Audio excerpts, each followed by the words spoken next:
Tengo el sobre en la mano. El papel está frío, aunque adentro me arden las palmas.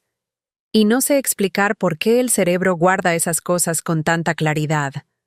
La temperatura de un sobre, el peso de algo que todavía no entiendes pero que ya te está cambiando. Son las 6:30 de una tarde de martes en San Manuel. Tengo puesto el suéter azul marino del hospital encima del uniforme porque nunca me alcanza el tiempo para cambiarme antes de recoger a Mateo de su terapia. Y estoy de pie junto al buzón de la entrada de nuestra casa, cuando veo que entre los folletos del Chedraui y la factura del gas, hay un estado de cuenta de una institución financiera que no reconozco. El nombre es de Ernesto. El domicilio no es el nuestro. Me quedo quieta. El perro de los vecinos ladra desde atrás de la barda. Hay olor a tortillas quemadas del puesto de la esquina. Y yo estoy quieta con ese sobre en la mano sintiendo que el piso se movió exactamente 1 centímetro. Solo uno. No suficiente para caerse. Suficiente para que algo en el estómago diga, espera. Lo meto entre los otros papeles. Lo pongo sobre el refrigerador. Me lavo las manos. Caliento la sopa. Y cuando Ernesto llega esa noche, le pregunto casualmente, mientras sirvo los platos, si tiene alguna cuenta que yo no conozca. Me mira con esa sonrisa suya, la que yo llevaba 12 años confundiendo con honestidad, y me dice que no, que para qué, que todo es nuestro. Le digo que qué bien. Me siento. Comemos. Pero el sobre seguía ahí. Y yo también. Voy a contarte todo desde el principio, porque si empiezo por el final no vas a entender el peso de lo que Ernesto construyó sobre mi vida, sobre la vida de mi hijo, sobre los años que mi madre vendió tamales a las 5 de la mañana para que yo pudiera ser enfermera. Necesito que entiendas quién era yo antes de entender quién tuve que volverme. Me llamo Lucía Reyes, tengo 41 años, y soy enfermera de terapia intensiva neonatal en el IMSS de Puebla desde hace 12 años. Ese trabajo te enseña cosas que ninguna escuela puede enseñarte. Te enseña que el cuerpo humano es terco, que la vida se aferra a cualquier resquicio, y que la diferencia entre lo que se pierde y lo que se salva muchas veces es una persona que no se rindió, aunque todo indicara que era momento de rendirse. Mi madre se llamaba Carmen Reyes. Enviudó cuando yo tenía 11 años y mi hermano Rodrigo tenía 8. Y en lugar de derrumbarse puso un puesto de tamales en el mercado La Victoria de Puebla. Se levantaba a las 3 de la madrugada para tenerlos listos a las 6, con las manos encallosadas y el mandil siempre húmedo de vapor. Y de esa manera pagó mi carrera de enfermería año con año, tamal por tamal. El día que me gradué me dio un abrazo en el patio del IMSS y me dijo con esa voz tranquila suya, «Mija, lo que siembres con trabajo honesto, nadie te lo puede quitar. Y lo que se siembra con mentiras, acaba pudriéndose de adentro». Era así mi madre. Sentenciosa pero exacta. Ernesto llegó a mi vida cuando yo tenía 28 años. Era notario público en Puebla, 13 años mayor que yo, criado en Cholula, en una familia con apellido reconocido, y tierras y esa seguridad de quien nunca tuvo que contar el cambio al final del mes. Era inteligente, pausado, de esos hombres formales que saben llegar con flores al cumpleaños de la suegra y hablarle de usted al padre de familia y hacer que las cosas parezcan sólidas y permanentes. Mi madre lo evaluaba con esa cara suya de estar calibrando algo sin decirlo en voz alta, y una tarde, lavando los trastes después de una visita de Ernesto, me dijo muy bajito, «Ese hombre tiene ojos de coyote, mija». Yo me reí. Le dije que era el hombre más formal que había conocido en mi vida. Ella no insistió. Pero tampoco lo abrazó nunca de verdad, en todos los años que siguieron, nunca con los brazos abiertos de verdad. Nos casamos en 2011 en la iglesia de Santo Domingo. Fue una boda bonita, de esas que la gente recuerda. Mateo nació en 2016, y cuando Mateo tenía 2 años y medio, el pediatra nos dijo que había algo en la manera en que caminaba, en la curvatura de su espalda, en la frecuencia con que se caía. 4 meses de estudios, 2 consultas con especialistas en el Hospital Infantil de México, y el diagnóstico llegó con el peso de algo que no tiene remedio, distrofia muscular de Duchenne. Mutación en el gen DMD. Deterioro progresivo del tejido muscular. Sin cura. Con tratamiento temprano y constante, freno posible. Te digo esto porque necesito que lo entiendas completamente. Desde ese día, mi vida entera se organizó alrededor de una sola pregunta. ¿Cómo mantengo a mi hijo de pie el mayor tiempo posible? Me trasladé al turno de noche en el IMSS para poder llevarlo a las terapias de mañana. Busqué la mejor clínica privada de terapia génica experimental que existía en México, que resultó estar en la colonia Roma en la Ciudad de México, y empecé a hacer el viaje y a pagar 22,000 pesos mensuales por las sesiones, 3 veces por semana, con el doctor Carrillo, genetista que llevaba más de 15 años especializándose en distrofia muscular. Ernesto manejaba las finanzas de la casa. Eso necesito que lo entiendas también. Él era notario, ganaba bien, y desde el principio del matrimonio había dicho que era más ordenado que yo para ese tipo de cosas, que él se encargaba de los pagos y los créditos y las cuentas, que yo me concentrara en el trabajo y en Mateo. Y yo lo dejé, porque confiaba en él, y porque entre el hospital, las terapias, los traslados a la Ciudad de México y el proceso de duelo de tener un hijo con una enfermedad degenerativa, no me quedaban fuerzas para pelear batallas que me parecían menores.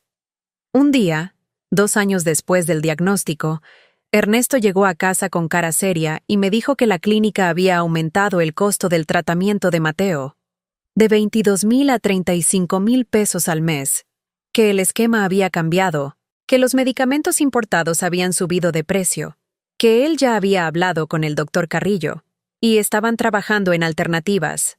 Yo no cuestioné nada. Le dije que yo podía tomar turnos extra en el hospital particular de la colonia Reforma, donde a veces me llamaban cuando necesitaban refuerzos. Ernesto dijo que sí, que entre los dos lo podían cubrir, que Mateo era lo primero. Y así lo hice. Durante 5 años. Turnos nocturnos dobles, fines de semana en el hospital particular. Mañanas de miércoles que empezaban a las 4 de la madrugada, porque a las 6 tenía que estar en la clínica de la colonia Roma para la terapia de Mateo antes de hacer el regreso a Puebla. Mi madre me preguntaba por qué trabajaba tanto, y yo le decía que era por el tratamiento. Que era caro, pero que valía cada peso. Ella me miraba con esa manera suya de quedarse callada cuando quería decir algo que sabía que no iba a ser bienvenido, y a veces soltaba frases que yo no terminaba de entender. «Mija, yo tengo guardado algo para Mateo, para cuando lo necesites de verdad». Yo le decía que no se preocupara, que Ernesto y yo lo teníamos bajo control. Mi madre murió en octubre de 2023, el día 10, a las 4 de la mañana, de un infarto mientras dormía. Se fue sola y en silencio, como había vivido sus últimos años, guardando cosas que yo todavía no estaba lista para recibir. Lo que no sabía yo en ese momento era que me había guardado algo más importante de lo que imaginaba. Pero eso lo entendería mucho después.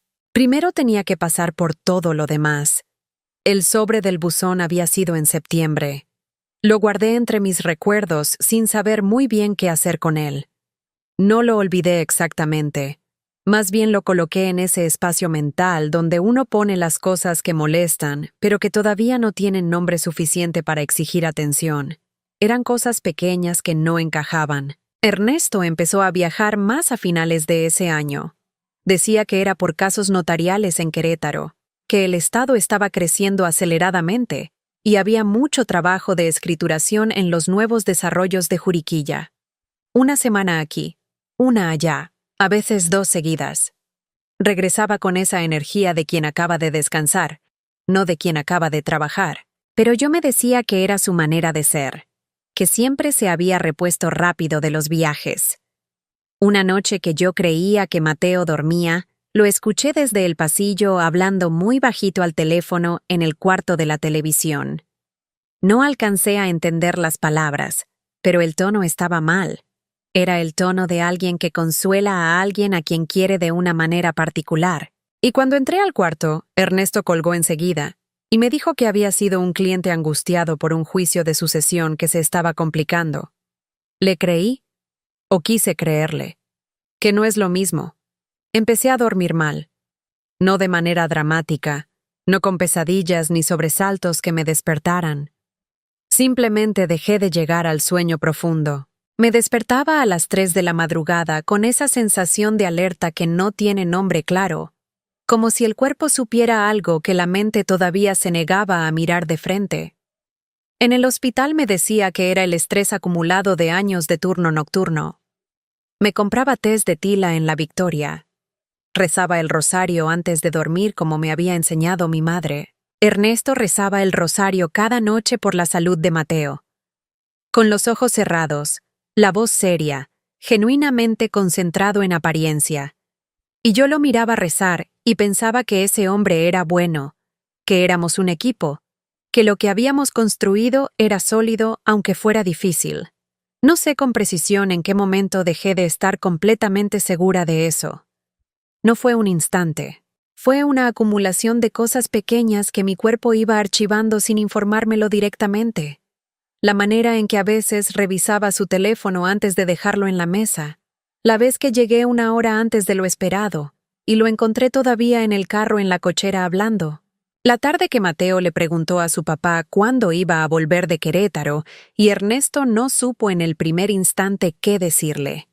Eran cosas que yo explicaba. Que el trabajo es estresante, que todos necesitamos privacidad, que un hombre que reza cada noche por su hijo es un buen hombre. Y entonces llegó el día del doctor Carrillo. Me llamó un jueves por la mañana al celular directamente, no a través de la recepción de la clínica como era lo habitual. Me dijo que necesitaba hablar conmigo y que podía pasar esa tarde después de la terapia de Mateo. Llegué a las 4. Mateo se quedó dormido en la camilla de exploración después de la sesión, como a veces le pasaba cuando las terapias habían sido especialmente intensas. El doctor Carrillo me llevó a su consultorio, cerró la puerta y me mostró la gráfica de evolución de Mateo de los últimos 3 meses. La línea no iba en la dirección correcta. Me explicó con la calma de alguien que ha dado noticias difíciles muchas veces que había notado una pérdida de movilidad en la mano derecha de Mateo que no debería existir si el esquema de tratamiento se estuviera siguiendo conforme al diseño original, que había revisado los registros de asistencia, que en los últimos 5 meses Mateo había venido 1 sola vez por semana en lugar de 3, que la justificación que habían recibido en recepción, según le informaron al revisar el expediente ese mismo día, había venido de parte del señor Ernesto, quien había dicho que la agenda de Mateo no permitía más visitas. Me quedé mirando la gráfica. Sentí frío en las manos aunque hacía calor en el consultorio. Le dije que debía haber un error, que el tratamiento costaba 35,000 pesos al mes, que ese precio era precisamente por el esquema completo que habían diseñado juntos. El doctor Carrillo me miró de una manera que no voy a olvidar mientras viva. Me dijo: Lucía, el precio del tratamiento de Mateo nunca cambió. Son 22,000 pesos al mes. Siempre han sido 22,000. Nunca modificamos el esquema. Nunca les informamos ningún aumento de costo. Lo que el doctor Carrillo me dijo después me hizo agarrarme del borde del escritorio para no perder el equilibrio. Me dijo que si Mateo no retomaba el esquema completo de 3 sesiones semanales en los próximos 60 días, la pérdida de movilidad en su mano derecha sería irreversible. 60 días. Para un niño de 9 años que ya peleaba contra su propio cuerpo cada mañana solo para poder levantarse de la cama. Salí del consultorio. Mateo todavía dormía. Me fui al baño del pasillo, cerré el seguro. Me senté en el piso de las losetas frías y estuve ahí unos minutos sin poder respirar de manera normal. El cerebro tarda en procesar ciertas cosas porque se resiste. Porque aceptar que alguien que duerme en tu cama ha estado robándole el tratamiento a tu hijo enfermo es una cosa demasiado enorme para que entre de golpe por ninguna puerta. 35,000 pesos al mes durante 5 años. 22,000 que llegaban a la clínica. 13,000 que se iban a algún lugar que yo no conocía. Durante 60 meses. 780,000 pesos. 780,000 pesos del tratamiento de mi hijo. Me levanté del piso. Me lavé la cara en el lavabo. Salí a despertar a Mateo. Esa noche, cuando Ernesto llegó, No le dije nada. Serví la cena. Puse la televisión. Me acosté. Y en la oscuridad, con él respirando a mi lado, empecé a pensar por primera vez no en si había algo malo, sino en qué tan malo era lo que ya existía, y yo todavía no podía ver en su totalidad. Necesitaba pruebas, no confrontaciones, no escenas emocionales, pruebas que no pudieran negarse. 3 días después, Ernesto salió temprano y olvidó cerrar su sesión en la computadora de la sala. Yo estaba cruzando el cuarto cuando vi la pantalla encendida, y me detuve. No había planeado nada. La oportunidad estaba ahí, y mi cuerpo actuó antes que mi cabeza. Me senté frente a la pantalla y busqué en el historial de navegación. Encontré la página de un servicio de buró de crédito. Ernesto había consultado su historial crediticio la semana anterior y la sesión seguía activa. Entré, y lo que vi en la pantalla me hizo sentir las piernas aflojarse antes de que mi cerebro terminara de procesar el nombre que aparecía vinculado a uno de los créditos activos.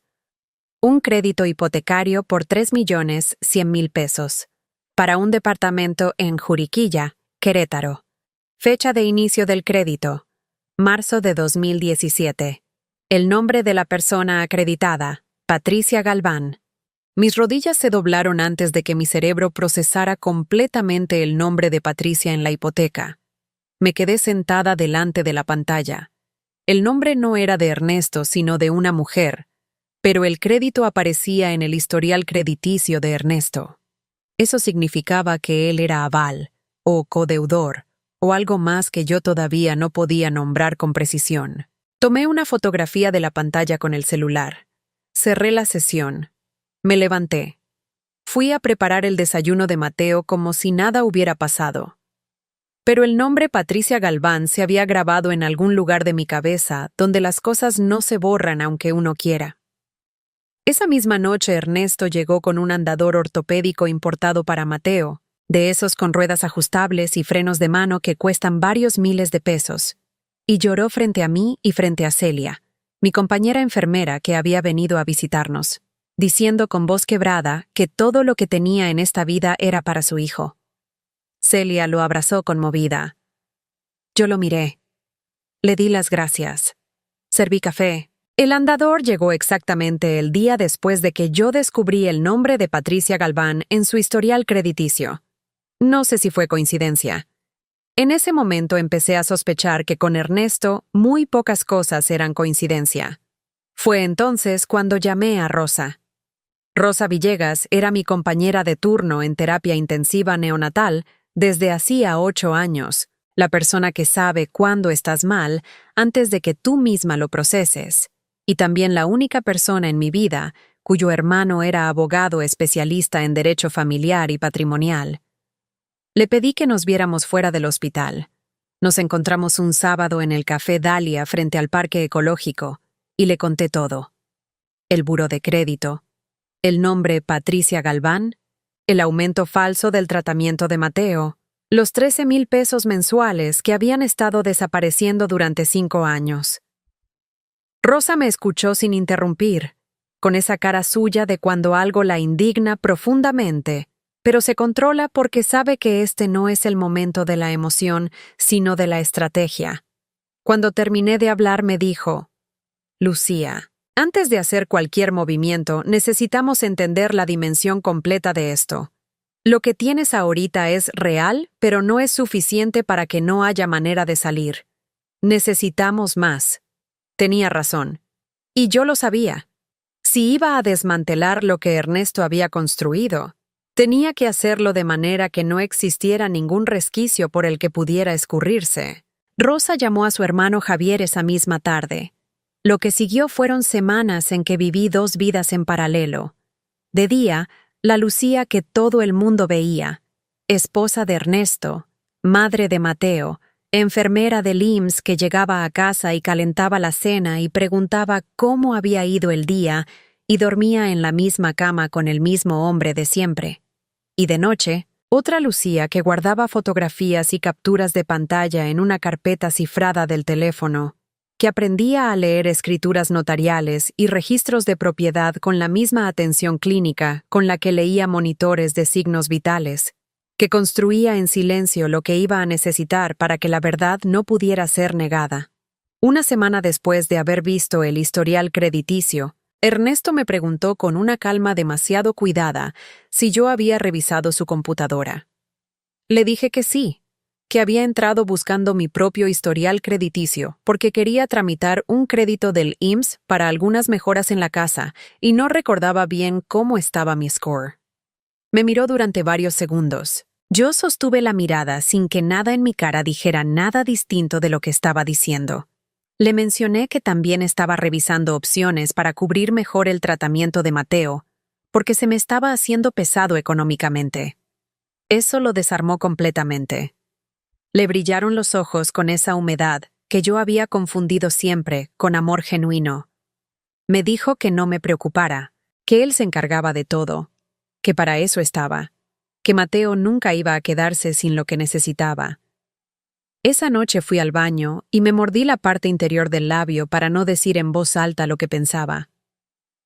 Fue Rosa quien me avisó, 3 días después, que su hermano Javier había encontrado algo en el registro público de la propiedad de Atlixco, un terreno ejidal inscrito a nombre de una sociedad de responsabilidad limitada llamada Desarrollos Tierra Viva, S.D.R.L., que no aparecía en ningún directorio comercial activo y que Javier no había podido rastrear a ningún propietario legítimo con actividad real.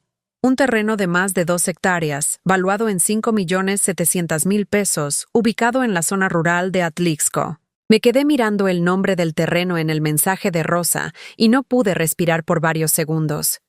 El terreno ejidal de Atlixco, el terreno de mi madre, el que había heredado de mi abuela materna, quien lo había heredado de su propia madre.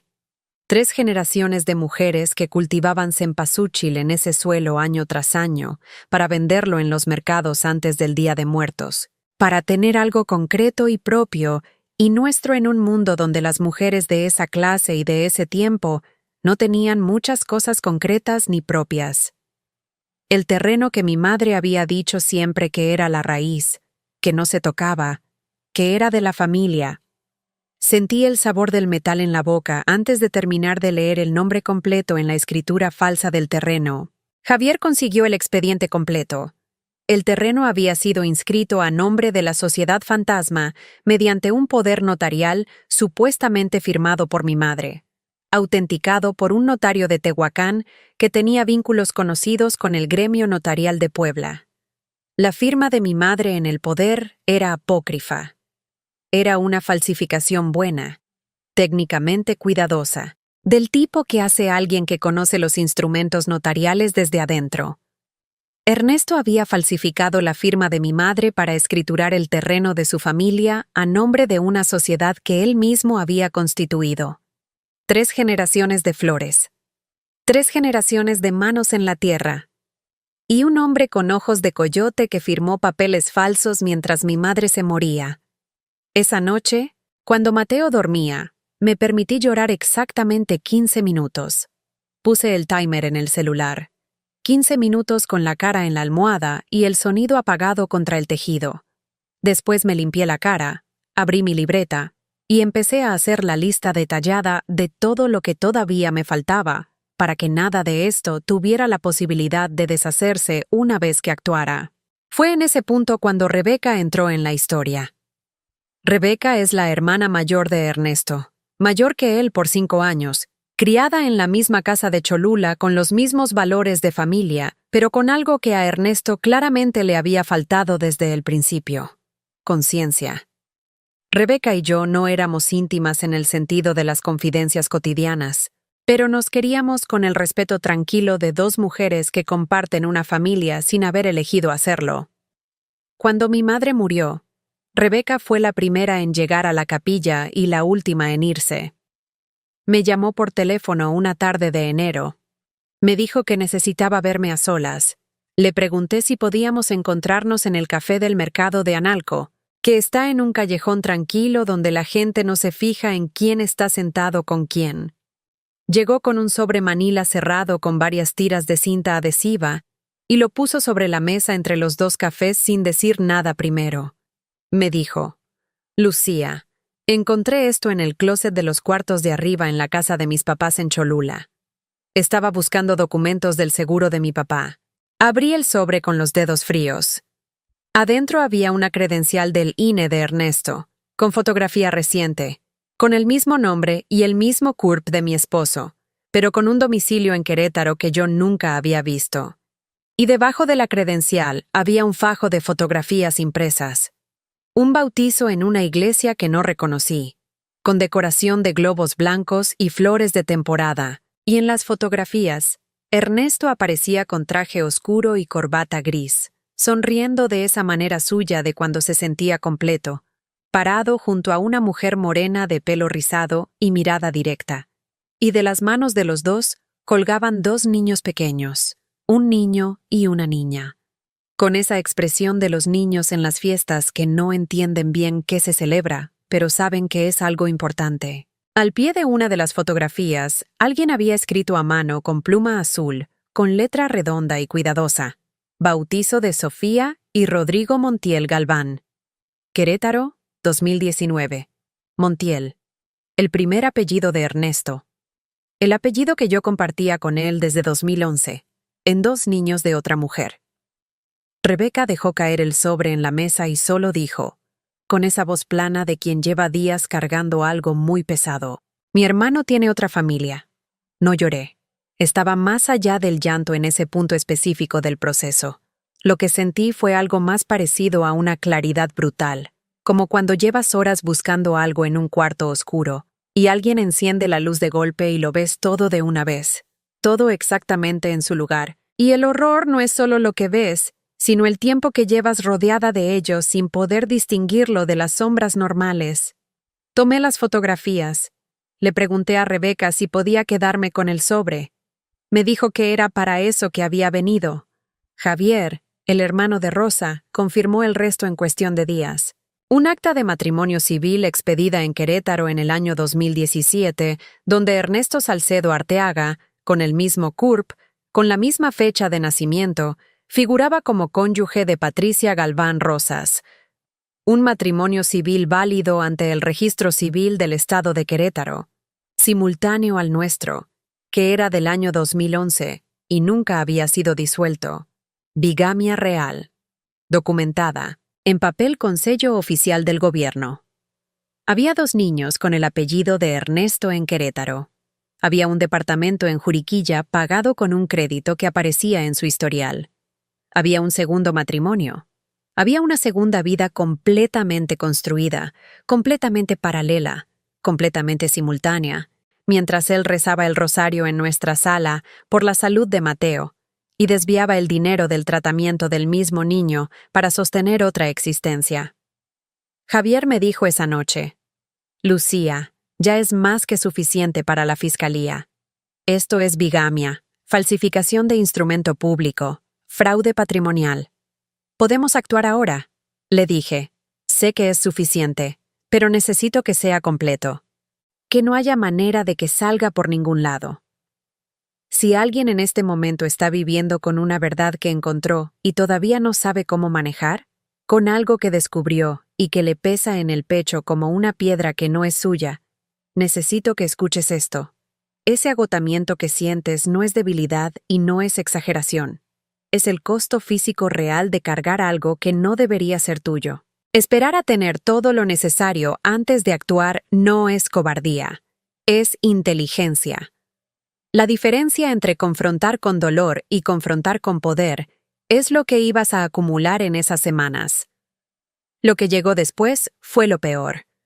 Peor que el segundo matrimonio, peor que el terreno robado, peor que los 780,000 pesos desviados del tratamiento de mi hijo.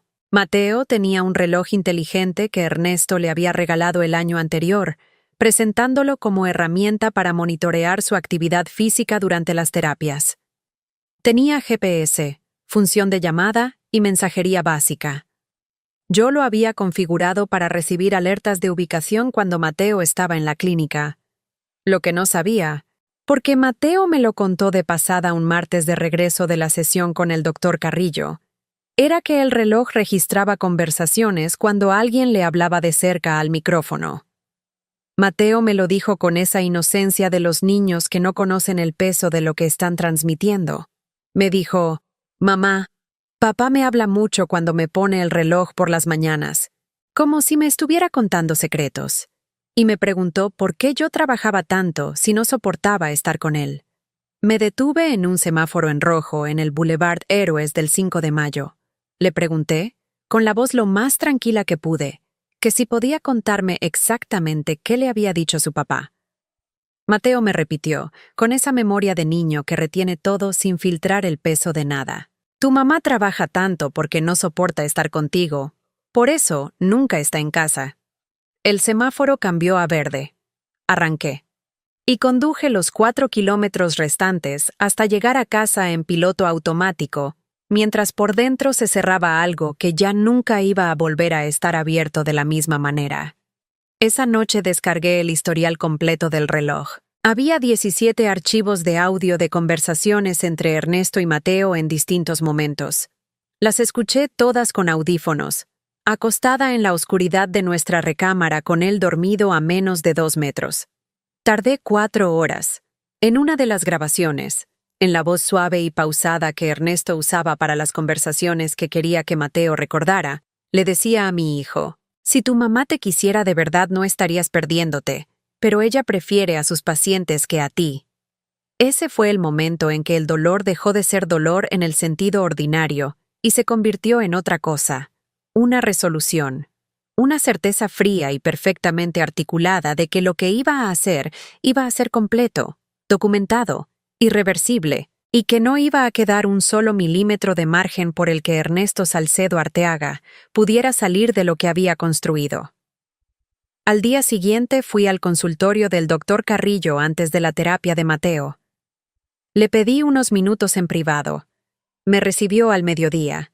Le conté lo del tratamiento, los 13,000 pesos, las sesiones reducidas a 1 por semana sin mi conocimiento ni autorización. Le mostré la gráfica que él mismo me había mostrado semanas antes y le expliqué lo que había encontrado.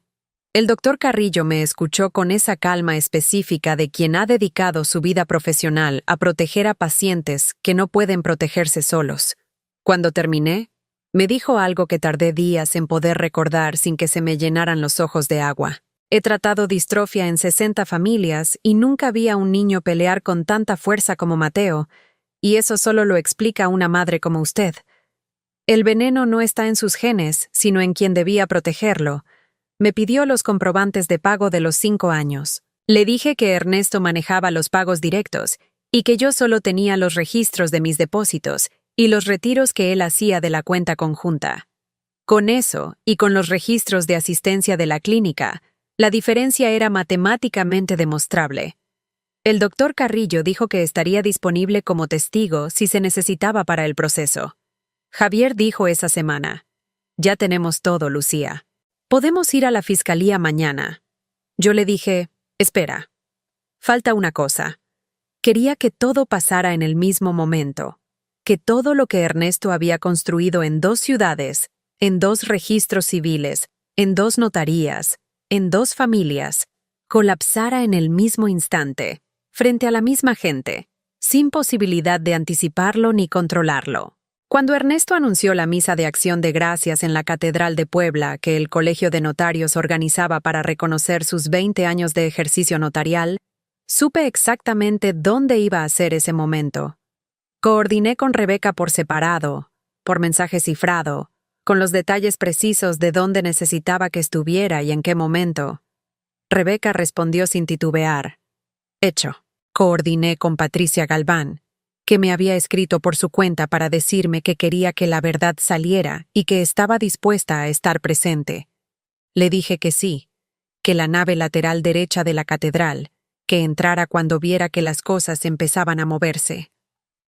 Javier entregó la carpeta completa a la Fiscalía de Puebla la mañana del sábado de la misa. La carpeta tenía 43 notas de voz que Rosa había rastreado de las comunicaciones de Ernesto, conversaciones telefónicas propias que él había tenido con el notario de Tehuacán, describiendo el proceso de falsificación del testamento de mi madre, con la precisión técnica de quien conoce los instrumentos notariales desde adentro. Las grabaciones del reloj de Mateo, Los registros del Registro Público de la Propiedad de Atlixco. El acta de matrimonio de Querétaro de 2017. El historial crediticio con la hipoteca del departamento de Juriquilla. Las fotografías del bautizo con los nombres y las fechas. Los comprobantes bancarios de 5 años de pagos que no llegaban completos a la clínica. La mañana del sábado amaneció con el sol de enero que en Puebla tiene esa calidad engañosa de calidez, limpio y brillante sobre las cúpulas del zócalo. Me bañé despacio. Me puse el traje gris oscuro que uso para las reuniones importantes. Me cepillé el pelo con cuidado. Preparé el desayuno de Mateo, que se iba a quedar con Celia esa mañana mientras yo estaba en la catedral. Lo abracé antes de salir, con los brazos apretados en la manera específica que solo hacemos nosotros dos. Me dijo que lo quería. Le dije que yo también, que más de lo que él podía imaginar, que no había ninguna fuerza en el mundo que lo separara de lo que yo estaba dispuesta a hacer por él. En mi bolsa llevaba el teléfono conectado por Bluetooth al pequeño adaptador de audio que Javier me había enseñado a usar, el tipo que se conecta al jack de entrada de un sistema de sonido amplificado. 2 días antes me había acercado a la catedral con el pretexto de revisar el arreglo floral para la ceremonia, y el técnico de sonido que estaba haciendo pruebas me había mostrado, sin ninguna intención particular, dónde estaba el panel de conexiones del sistema de bocinas de la nave central, accesible desde la sacristía lateral para quien supiera qué estaba buscando. Llegué a las 10 de la mañana. La catedral ya estaba llenándose. Miembros del Colegio de Notarios, colegas de Ernesto, clientes de años, conocidos de la comunidad de Cholula, gente de la iglesia, familiares, 300 personas aproximadamente cuando empezó la misa. Ernesto llegó 20 minutos después con su familia paterna. Lo vi desde el fondo del pasillo central, saludando a todo el mundo con esa calidez pública que siempre había sido su mejor actuación, recibiendo abrazos, haciendo comentarios en voz baja que hacían reír a la gente, siendo el Ernesto Salcedo Arteaga que todo el mundo conocía y respetaba. Me vio cuando ya se acercaba al frente y sonrió de esa manera amplia, tranquila, de alguien que siente que está exactamente donde debe estar. Caminó hacia mí, me tomó de la mano, y me dijo al oído con genuina calidez: «Gracias por estar aquí. Esto también es tuyo». Le dije, mirándolo directo: «Lo sé, Ernesto». Nos sentamos en la primera banca. La misa comenzó. El coro de la catedral llenó el espacio de bóvedas altas, con algo que en otro contexto habría sido hermoso. El incienso. El padre González hablando con solemnidad sobre la vocación del servicio notarial y la honestidad como fundamento del orden jurídico y social. Ernesto con los ojos cerrados en la parte del Evangelio, rezando con esa devoción de superficie que había confundido a muchos y que había confundido a mí durante 12 años. Cuando el padre González cedió el micrófono al representante del Colegio de Notarios para iniciar el reconocimiento formal, me paré. No con prisa, no con ningún gesto dramático. Me paré de la manera en que se para alguien que sabe exactamente lo que va a hacer y lleva semanas practicándolo en silencio. Caminé hacia la sacristía lateral con pasos normales, con la bolsa sobre el hombro. Encontré el panel de conexiones. Conecté el adaptador al jack de audio. Abrí la carpeta de grabaciones en el teléfono. Ernesto me vio desde la primera banca y frunció el ceño con la expresión de alguien que no entiende, pero que empieza a sentir que algo no está bien. Me paré en el pasillo lateral con el teléfono en la mano, de frente a las 300 personas sentadas en los bancos de la catedral más importante de Puebla, bajo las bóvedas coloniales y los santos y los candelabros, y todo el peso simbólico de un espacio que había sido testigo de sacramentos durante siglos. Dije, con voz tranquila y proyectada: «Me llamo Lucía Reyes, esposa de Ernesto Salcedo Arteaga desde el año 2011. Soy enfermera del IMSS y soy la madre de Mateo, el hijo de Ernesto que tiene distrofia muscular de Duchenne y que durante 5 años recibió un tratamiento reducido porque alguien desvió el dinero. Tengo algo que Ernesto no tiene esta mañana, la verdad documentada, y presioné reproducir.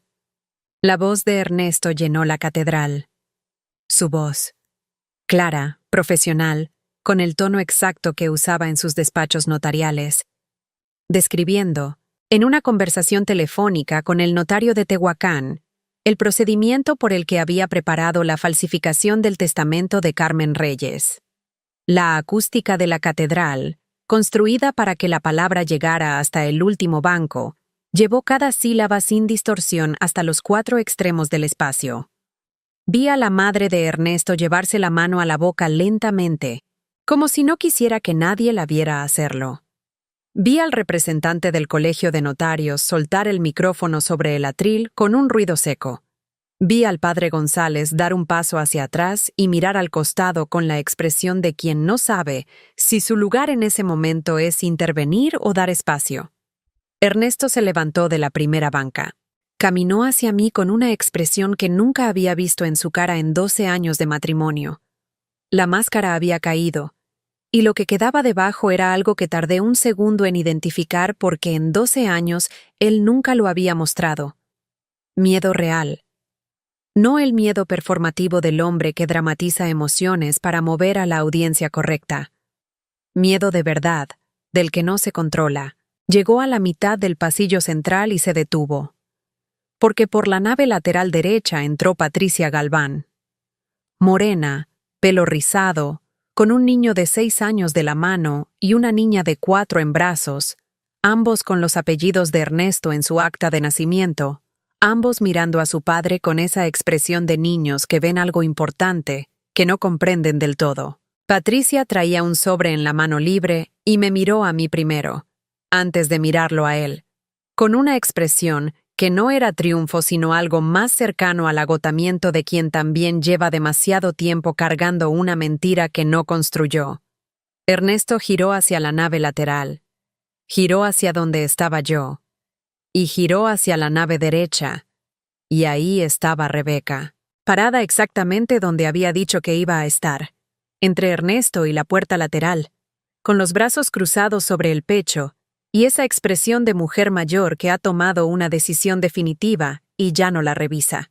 Rebeca dijo, con voz perfectamente audible en el silencio absoluto que había caído sobre las 300 personas en los bancos de la catedral: «Hermano, esta vez no sales por la puerta de atrás».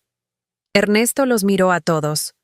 A mí, a Patricia con sus hijos, a Rebeca bloqueando la salida lateral, a los colegas del colegio de notarios en los bancos que ya no lo miraban a él, sino al piso o entre sí, a sus padres en la segunda banca, y por primera vez en los 20 años que llevaba construyendo vidas paralelas sobre mentiras certificadas con su propia firma, no tuvo ninguna por dónde empezar. Bajé el volumen de las grabaciones. Me acerqué a Ernesto con la distancia de quien ya no teme nada de lo que está del otro lado. Le dije, con la voz tranquila, el terreno ejidal de Atlixco, que pertenecía a mi madre, está inscrito en el registro público a nombre de una sociedad fantasma que tú constituiste mediante una escritura con firma apócrifa autenticada por un notario cómplice en Tehuacán. Tengo el expediente completo. El crédito hipotecario del departamento de Patricia en Juriquilla aparece en tu historial crediticio, que revisé en tu computadora el mes pasado. El acta de matrimonio civil de Querétaro del año 2017, donde apareces como cónyuge de Patricia Galván mientras eras cónyuge mío, está autenticada y ya está en la Fiscalía de Puebla junto con todo lo demás. Y las grabaciones del reloj de Mateo, donde le dices a mi hijo de 9 años que su mamá no lo ama porque trabaja demasiado, mientras tú reducías sus sesiones de tratamiento de 3 a 1 por semana para desviar la diferencia, ya fueron entregadas esta mañana con el resto de la carpeta. Ernesto abrió la boca. La cerró. La volvió a abrir. Lo vi buscar el ángulo, el punto de entrada, la versión que pudiera salvar algo de lo que quedaba de este momento. Me dijo, «Esto no es lo que parece. Hay contexto que tú no estás viendo, si me dejas explicarte». Le dije, 43 notas de voz de tu propia voz. No hay contexto que modifique lo que tú mismo describiste en detalle. Probó otra puerta. Me dijo, más bajo, creyendo quizás que solo yo podía oírlo en ese momento. Lucía, por favor, piensa en Mateo. Lo que estás haciendo aquí hoy va a afectar a Mateo. Le dije. Mateo ya está protegido desde antes de que yo llegara esta mañana. Y eso era la verdad exacta. El tratamiento completo de 3 sesiones semanales había sido reanudado en la clínica de la Colonia Roma 3 semanas antes, pagado con el Fondo de Nacional Financiera de mi madre, que Ernesto nunca había sabido que existía. La cuenta que mi madre había construido durante 20 años de tamales de madrugada, en CETES y UDIs depositados en Nacional Financiera, a nombre exclusivo de Lucía Reyes, que ella nunca le mencionó a Ernesto, porque según sus propias palabras ese hombre tenía ojos de coyote. 3.400.000 pesos que ni el diablo había podido cosechar. Ernesto Salcedo Arteaga, notario público reconocido por el Colegio de Notarios de Puebla en su 20º aniversario de ejercicio profesional, estaba parado en el centro de la catedral más importante de la ciudad, con 300 personas mirándolo y sin ningún lugar a donde ir. Desconecté el adaptador, recogí mi bolsa del banco donde la había dejado, miré a Rebeca, asentí una vez. Ella asintió de regreso. Salí por la puerta principal de la catedral, de frente al Zócalo de Puebla bajo el sol de enero, y respiré. El derrumbe fue sistemático porque la arquitectura que había construido era perfectamente identificable una vez que se le aplicaba presión en los puntos correctos. La Fiscalía de Puebla abrió carpeta de investigación ese mismo día por bigamia, falsificación de instrumento público y fraude patrimonial. El lunes siguiente, el Colegio de Notarios le suspendió la patente de manera cautelar mientras durara el proceso legal, lo que significaba que no podía ejercer ninguna función notarial.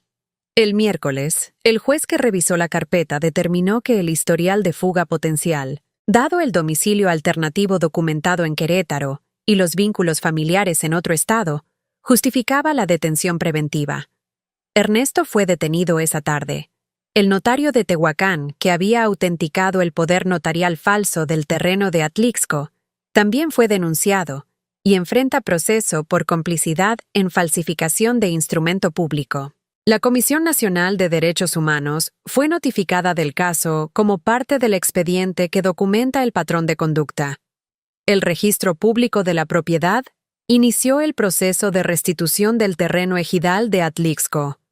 Javier me explicó que en México, los procesos de restitución de propiedad se mueven con la lentitud del sistema judicial, pero que la evidencia era suficientemente contundente para que la dirección del fallo fuera predecible desde el inicio.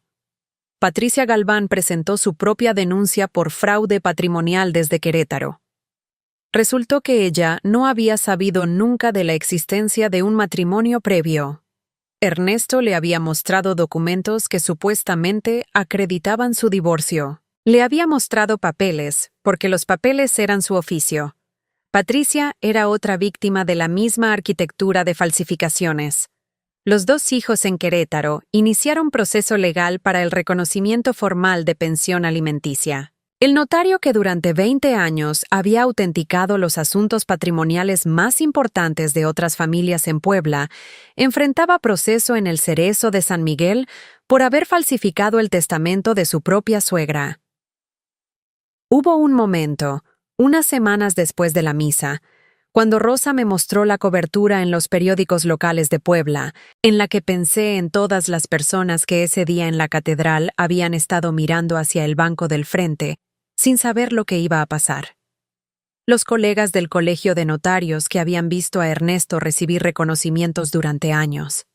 Los clientes que le habían confiado sus testamentos, sus escrituras, sus actos más importantes. El padre González que había rezado con él en ese mismo espacio. Cada uno de ellos estaba recomponiendo su propio mapa de quién era este hombre. Yo ya había terminado de recomponer el mío. Había un ramo seco de cempasúchil que mi madre había cortado el último día de muertos antes de morir, el octubre anterior a su muerte, cuando todavía tenía fuerzas para caminar hasta el traspatio de la casa de Atlixco y cortar flores con las manos que olían a copal. Lo había encontrado prensado entre las páginas de la Biblia familiar cuando buscaba documentos para los trámites del registro civil después de que ella murió. Lo guardé sin saber del todo por qué. Después lo encontré de nuevo entre los papeles del expediente del terreno de Atlixco que Javier me devolvió, como si las flores hubieran encontrado su manera de volver a la tierra que las había crecido. Lo guardé otra vez. Supe qué hacer con ellas hasta mucho después. El invernadero lo compré en octubre del año siguiente, cuando la restitución del terreno ejidal de Atlixco fue formalizada por orden judicial en agosto.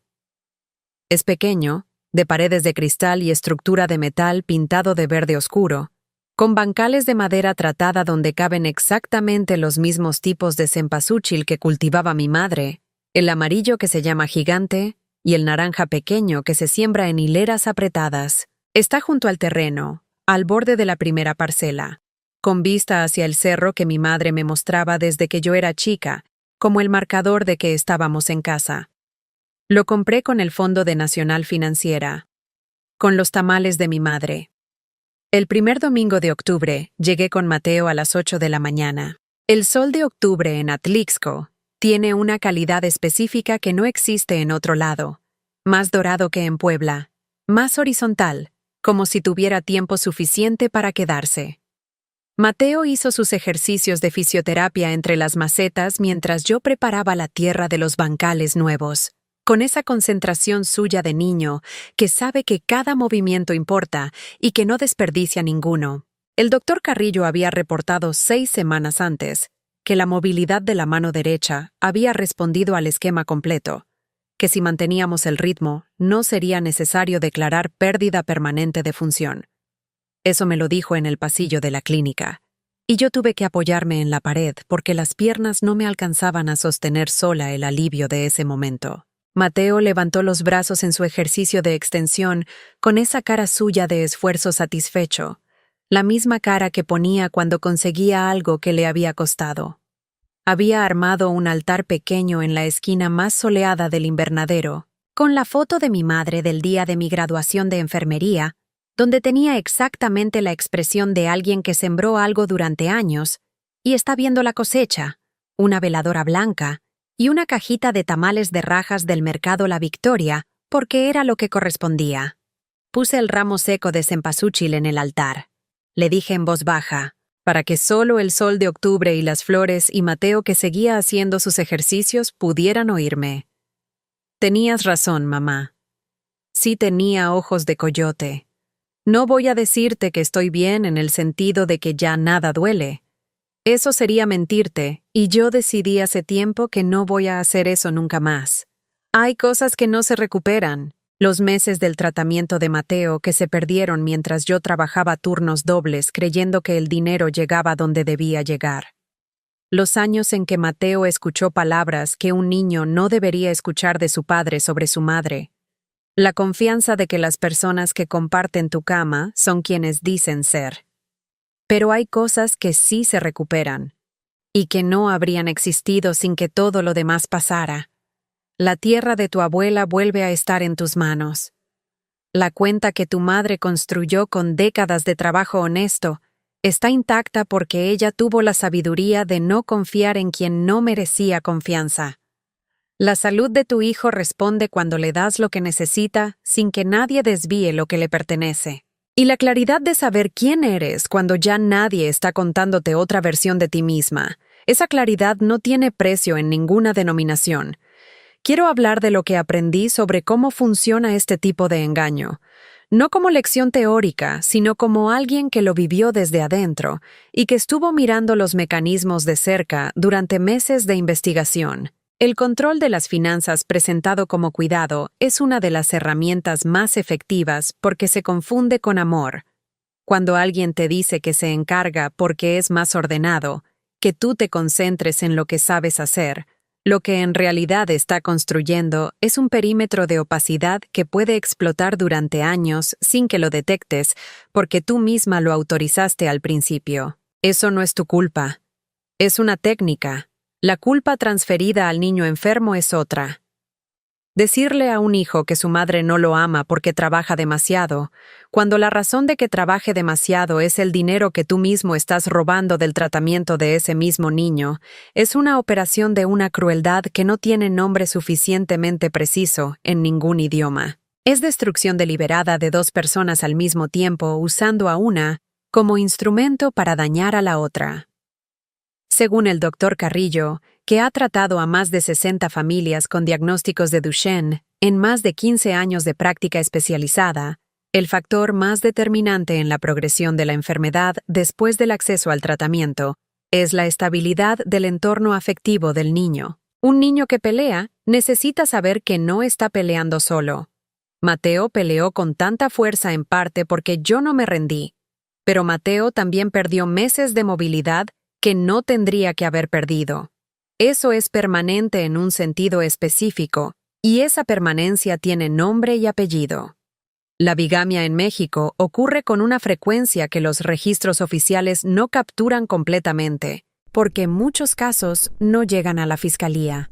Los estudios del sistema judicial estiman que alrededor del 30% de los casos de fraude patrimonial en parejas involucran alguna forma de doble vida documentada, y que el tiempo promedio antes de ser descubiertos, cuando la víctima no tiene acceso independiente a los documentos, es de entre 6 y 8 años. Ernesto llevaba 7 con Patricia, exactamente en el rango del que cree que lo ha hecho bien. Las señales que yo ignoré no eran invisibles. El sobre en el buzón con dirección que no era la nuestra. Los viajes que crecían en frecuencia sin que creciera la justificación. La reacción desproporcionada cuando yo hacía preguntas sobre documentos. El regalo costoso que llegaba exactamente cuando yo empezaba a mirar con más cuidado. El llanto frente a testigos en los momentos estratégicamente convenientes. Son señales que se ven con claridad desde afuera. Se nublan desde adentro porque confiar en alguien hace que el cerebro trabaje activamente en construir explicaciones alternativas. No eres tonta por no haberlo visto antes, eres humana. Si en este momento hay alguien escuchando esto que tiene algo que no cuadra, un número que no cierra, un nombre que aparece donde no debe, una explicación que cambia de versión, no te pido que asumas lo peor de inmediato. Te pido que no te apresures a asumir lo mejor tampoco. Documenta antes de confrontar. Verifica antes de preguntar. Busca un aliado que no esté emocionalmente involucrado. Y no muevas hasta que tengas más de lo que necesitas, porque la diferencia entre confrontar con dolor y confrontar con poder no es solo emocional, es práctica, es legal. Es la diferencia entre que la verdad salga completa o que haya espacio para otra versión. El cempasúchil del invernadero ya está saliendo. Mateo dice que cuando sea más grande quiere que el invernadero ocupe todo el borde del terreno, que quiere flores suficientes para todo el pueblo de Atlixco para el Día de Muertos, que quiere que la gente venga desde Puebla a comprarle como le compraban a su bisabuela. Le dije que para eso iba a tener que trabajar muy duro y muy constante, igual que su bisabuela, igual que su abuela. Me miró con esa cara suya de 9 años que ya ha peleado más batallas de las que debería haber peleado a su edad y que ha salido adelante en todas, y me dijo con la misma sencillez con la que dice las cosas importantes: ya sé trabajar duro, mamá. Tú me enseñaste. Tiene razón. Lo hice. Y mi madre me enseñó a mí. Cuéntame desde dónde estás escuchando esto. Cuéntame qué hubieras hecho tú si te paras en esa catedral con 300 personas y la voz de tu esposo llenando los muros. Si viviste algo parecido, si conoces a alguien que lo esté viviendo ahora, comparte este video porque las historias que se cuentan son las que salvan a alguien de quedarse callado demasiado tiempo. Dale like si crees que las madres que pelean por sus hijos merecen que se sepa su historia. Suscríbete porque hay muchas más que contar. Y deja en los comentarios qué frase de todo lo que escuchaste hoy se quedó contigo. Yo voy a estar leyendo. El sol de octubre sigue entrando por los cristales del invernadero cada mañana. Las flores crecen. Mateo también.